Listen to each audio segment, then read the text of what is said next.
Dalam video kali ini saya bawakan kepada anda seorang guru dalam pelaburan saham di Bursa Saham Malaysia yang mana akan berkongsikan kepada anda 7 kelebihan kenapa anda patut belajar dan melabur dalam saham. Jom.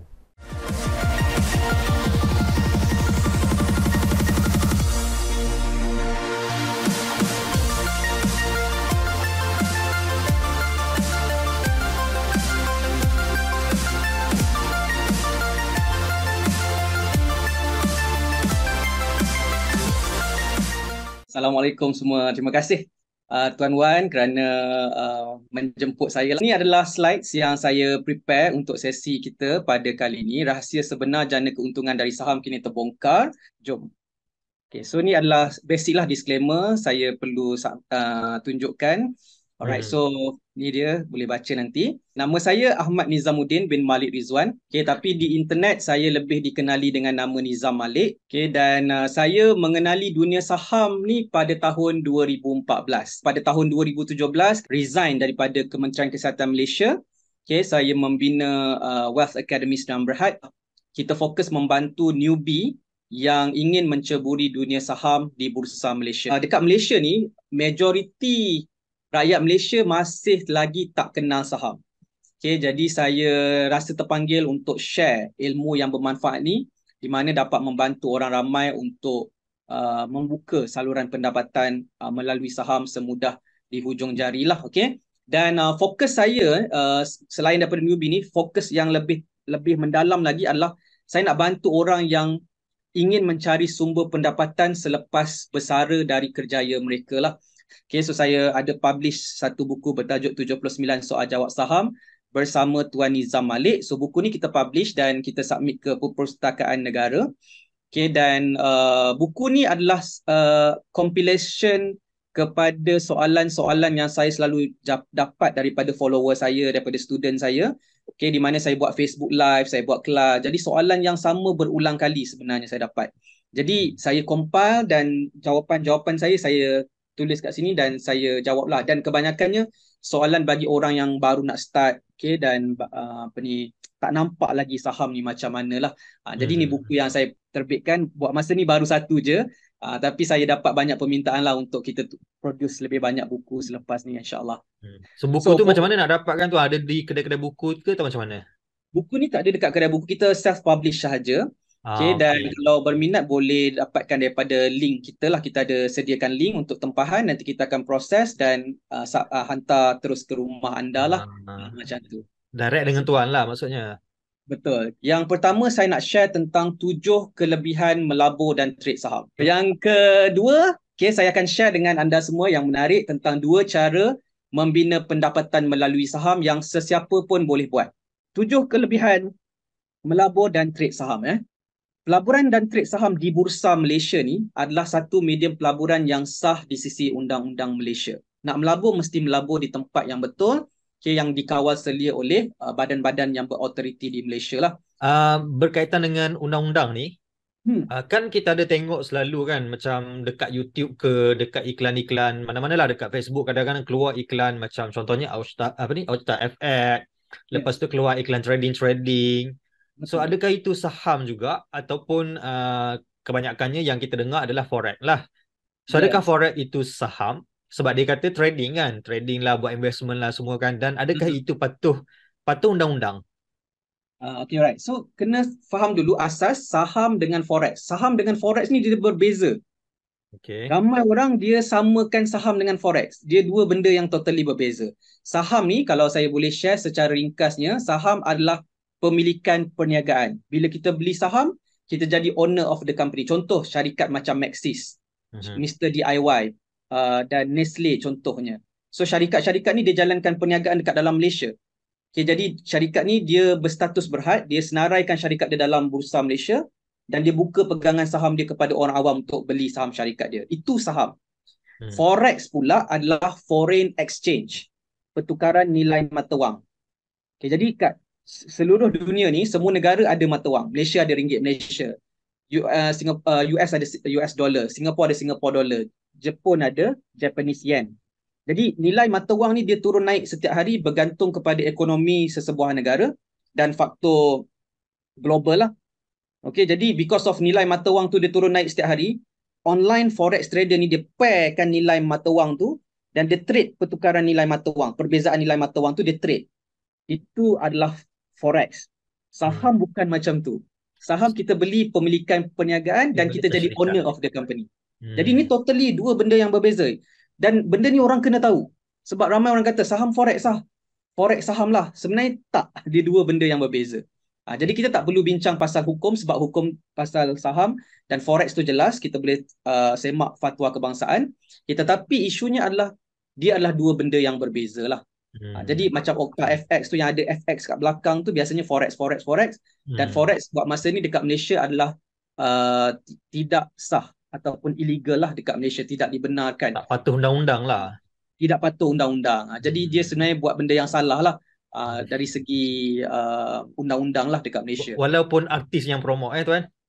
Walaupun artis, kita pun tak tahulah kenapa tidak ada tindakan daripada pihak Ah. kerajaan, kita tak apa-apa pastilah. Okey. Tapi mungkin sebab forex ni dia bersifat global, okay, jadi Hmm. mungkin bukan kawal selia daripada kerajaan Malaysia. Saya tak pastilah benda tu. Okay, Hmm. tapi walau bagaimanapun, yang jelas adalah pelaburan saham Bursa Malaysia yang di Malaysia ni memang sah di sisi undang-undang Malaysia. So beza Jadi lah. Okey, jelas di uh, situ. Okey. jadi itu yang penting lah untuk kita. Hmm. Okay, Hmm. alright. Kemudian yang kedua adalah elemen patuh syariah. Okay, jadi bila kita nak melabur saham ni, kita kena kalau kita nak melabur dalam mana medium pelaburan pun, kita sebagai pelabur Muslim, kita nak melabur dalam medium pelaburan yang patuh syariah. Okay, secara asasnya hukum melabur saham ni adalah harus. Kalau kita masa sekolah dulu, kita ada belajar pendidikan Islam, ada satu topik tu berkaitan dengan muamalat ke, okay, kita akan belajar tentang satu topik tu ada disebut tentang saham. Tapi jarang kita fokus kat pasal Hmm. saham tu sebab masa tu kita tak faham saham tu apa. Okay, jadi saham ni asasnya dibenarkan dalam Islam, kita boleh berkongsi perniagaan.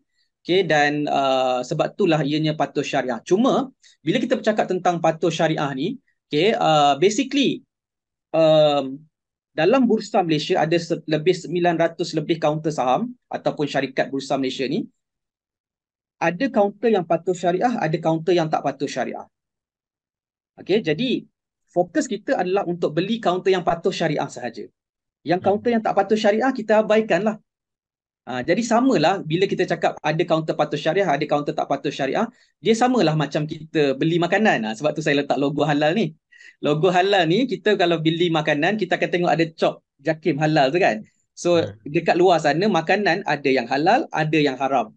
Ada yang kita boleh makan, ada yang kita tak boleh makan. So sama juga dalam Bursa Malaysia, ada kaunter-kaunter yang menjalankan perniagaan, teras perniagaan dia tidak patuh syariah. Contohnya ada unsur perjudian, dia punya bisnes, contoh bisnes perjudian ataupun ada unsur riba yang melebihi daripada had yang ditetapkan. Okay, dia ada Hmm. ambil pinjaman yang lebih daripada had yang ditetapkan. So semua tu akan diaudit oleh panel syariah dalam Bursa Malaysia. Jadi kita ni yang tak pandai sangat syariah ni, kita bergantung kepada kepakaran panel syariah lah yang buat audit setiap 6 bulan. Mereka akan pastikan kaunter-kaunter saham dalam Bursa Malaysia ni mematuhi kriteria patuh syariah. Jadi bila kita dah tahu dah apa dan kita nak tahu kaunter tu patuh syariah ke tak tu, very simple, kita tengok dekat platform, dia ada tanda S ataupun ada tanda bulat dekat nama kaunter tu, maksudnya kaunter tu ditetapkan sebagai patuh syariah.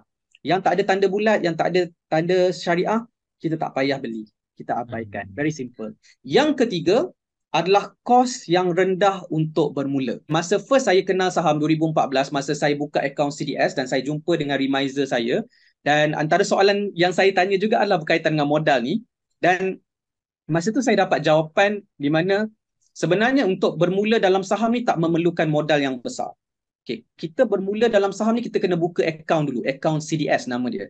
Dan akaun Hmm. CDS tu kos dia hanyalah RM10 sahaja. RM10 sahaja kita boleh buka akaun. Okay. Kalau sekarang ni dah boleh buka akaun CDS secara online, kalau kita buka akaun CDS secara online, kos dia RM11. Okey. Ini standard seluruh Malaysia lah.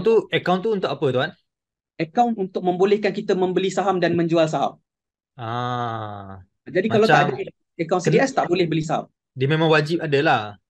Dia wajib ada. Kalau tak ada, tak boleh beli saham. Maksudnya saham ni, kita tak boleh pergi dekat post office cakap saya nak beli saham, ataupun kita pergi kat bank saya nak beli saham, tak boleh. Ataupun kita pergi dekat syarikat tu sendiri nak beli saham syarikat tu pun tak boleh. Kita hanya boleh membeli menggunakan akaun CDS tu. Okay, jadi Okay. very simple. RM10 sahaja. Ada RM10 boleh buka. Boleh Dia start. bulanan ke? Bulanan pula. Dia tahunan je. Ada kena renew ke atau macam mana? Tidak ada renew, tidak ada bulanan, tak ada subscription, one time payment untuk pembukaan akaun Sekali CDS. seumur hidup lah. Kali seumur hidup untuk satu akaun tersebut lah. Macam tu. Tapi, gitu. Maknanya sekarang ni, Ya. sepatutnya RM10 sahaja untuk seumur hidup. Tapi ramai orang tak buat kan? Sebab orang tak tahu. Ramai orang tak tahu. Memang tak tahu. Okay. Ramai orang tidak terdedah, tidak ramai orang dapat info yang betul tentang saham, dan ramai orang dapat info yang salah. Persepsi Betul. yang saham ni susah, saham ni kena modal besar dan sebagainya. Betul. Jadi berapakah modal minimum? Standard biasanya adalah RM1,000. RM1,000. Okay. Maksudnya kita boleh transfer duit daripada account savings kita ke account trading kita untuk beli saham tersebut. Minimum RM1,000 standard. Untuk kita transfer lah. Tuan, kalau katakanlah kita beli saham kan, katakanlah kita beli RM1,000 kan, tiba-tiba lah kita nak pakai duit. Adakah duit RM1,000 tu kita kena hold dulu ke, kena biar kat situ ke, kita tak boleh ambil ke atau macam mana? Ataupun kita boleh jual balik dan ambil duit tu? Kita boleh jual bila-bila masa yang kita nak. Cuma harga dia lah, kita mungkin kena jual rendah sikit daripada harga pasaran lah. Kerugian sikit lah di situ. Tapi kalau kita jual tu, bila kita dapat duit tu tuan? Biasa standard 3 hari bekerja lah untuk dia punya proses transfer tu kan. So biasanya 3 hari lah standard.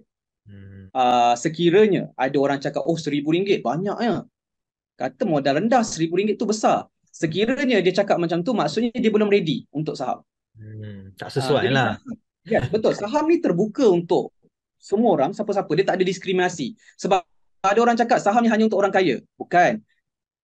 Saham ni terbuka untuk siapa-siapa nak buat. Cuma adakah anda bersedia ke tak? Kalau you belum ada RM1,000 at least, kurang-kurang, so kena kumpul dululah.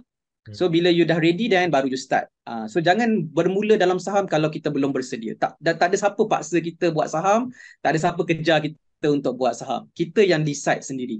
Alright. So yang keempat, kelebihan melabur dan trade saham adalah mudah untuk dilakukan. Apa maksud mudah dilakukan ni kan? Ramai orang rasa susah saham ni kan. So sebenarnya saham ni mudah untuk dilakukan sebab bila kita dah ada akaun CDS tadi, kita hanya beli dan jual saham ni semudah di hujung jari. Maksudnya bila kita nak beli saham, kita dah buat kajian, kita dah pilih kaunter saham, kita tekan button buy dan tekan button sell tu di smartphone kita. Jadi kita tak payah keluar rumah, tak payah jumpa orang, tak payah jual barang, tak payah handle rejection, tak payah kena kecam, duduk kat rumah senyap-senyap boleh buat duit dalam pasaran saham. Dan ketika tahun 2020 ketika kita dilanda COVID-19 dan kita diarahkan untuk berkurung dalam rumah ketika PKP, pada waktu tu orang tak boleh keluar rumah, tak boleh kerja, tak boleh berniaga, dan pada waktu tahun 2020 tu, starting bulan April sampai ke bulan akhir tahun 2020, terlalu ramai orang yang duduk dekat rumah tak tahu buat apa, dan mereka belajar tentang saham dan mula buat duit dalam pasaran saham semudah di hujung jari, tanpa perlu keluar rumah, tanpa perlu jumpa sesiapa. So saham ni dia mudah untuk dilakukan. Maksudnya adalah kalau kita ada phone, kita ada laptop, kita ada internet, kita ada knowledge macam mana nak buat saham, kita boleh buat duit semudah di hujung jari. Kita boleh beli saham sambil kita berbaring, sambil kita rehat-rehat dekat rumah. Tak perlu pakai smart-smart pun, tak ada masalah. Sambil minum kopi kita tengok saham. Jadi itu adalah benda yang mudah untuk dilakukan. Dan bila orang selalu cakap susah, saham ni susah kan, dia marah-marah cakap saham susah, saya selalu cakap kat student saya, bukan saham tu susah. Sebenarnya dia yang tak reti. Bila dia tak reti, semua benda jadi susah. Makan nasi pun susah. Kan? Jadi Wajib ada laptop tak tuan? Laptop. Laptop ni dia memudahkan kita untuk belajar sebab kita nak buka chart, nak tengok pergerakan harga saham. Cuma sekarang ni teknologi dah semakin advance, di mana platform kajian saham tu dah ada dekat dalam smartphone kita, dalam iPhone, dalam Android kita. Jadi kita boleh buat kajian saham, kita boleh tengok chart saham yang full version dekat dalam smartphone kita. Cuma untuk permulaan lah, untuk orang yang nak belajar, saya sarankan belajar guna laptop sebab paparan dia besar, jadi senang nak Mudah navigate. faham. Hmm. Tapi bila dah mahir, dah faham, boleh pakai handphone, tak perlu tengok laptop lagi. Saya pun kebanyakan masa saya pakai phone je. Tengok chart saham sebab saya boleh navigate dekat phone. Okay, so adakah kemestian untuk ada laptop? Jawapannya tidak. Zaman sekarang dah tidak dah. Pakai handphone pun boleh. Okay, yang kelima adalah boleh dilakukan secara part time, dan yang keenam tidak perlu ada bos, staff atau downline. Downline ni apa? Downline ni adalah maksudnya kita kena letak orang kat bawah kita. Cari orang lah, cari orang. Cari orang, letak Ah. lagi 2 orang, anak-anak ikan kan. Okay. Ah. So saham tidak ada downline. Kalau ada orang ajar anda saham, dia kata belajar saham, tiba-tiba dia kata suruh cari orang dekat bawah, letak lagi 2 orang, letak lagi 2 orang, itu bukan saham. Mungkin itu scam. Ataupun mungkin MLM lah, mungkin MLM yang betul, network marketing yang betul, tetapi dia saham bukan downline. Dia memang tak ada downline. Kita memang independen seorang-seorang. Kita lone ranger lah. Okay, jadi okay, bos ke, ni bos, ada staff kat bawah, ataupun kita ada downline kat bawah, dia sistem tu nampak sama lah. Tapi saham bukan macam tu. Kita be independent seorang-seorang. Okay, dan yang ketujuh adalah sesuai untuk orang yang introvert.